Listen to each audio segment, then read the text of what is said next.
খবর 24 সাথে আপনাকে স্বাগত।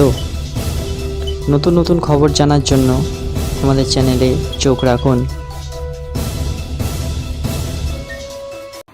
নমস্কার দর্শক বন্ধুরা, স্বাগত আমাদের এই চ্যানেলে।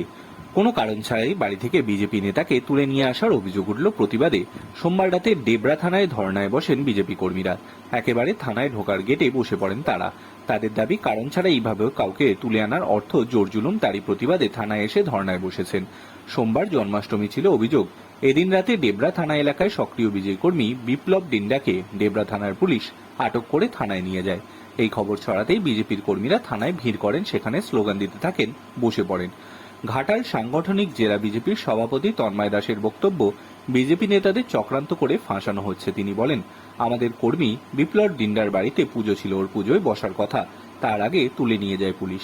মা বাবার সামনে দিয়ে ছেলেটাকে তুলে নিয়ে যায়, অথচ কোনো কারণ জানায়নি, এমনকি বিপ্লবকেও কিছু জানায়নি।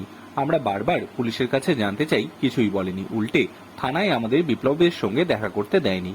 এইভাবে আটকে রাখার মানে কি? এই ঘটনা নিয়ে জেলা রাজনীতিতে চাঞ্চল্য শুরু হয়েছে। ঠিক কী কারণে ওই বিজেপি কর্মীকে থানায় নিয়ে যাওয়া হয় রাতে, তাও অস্পষ্ট। Bureau report.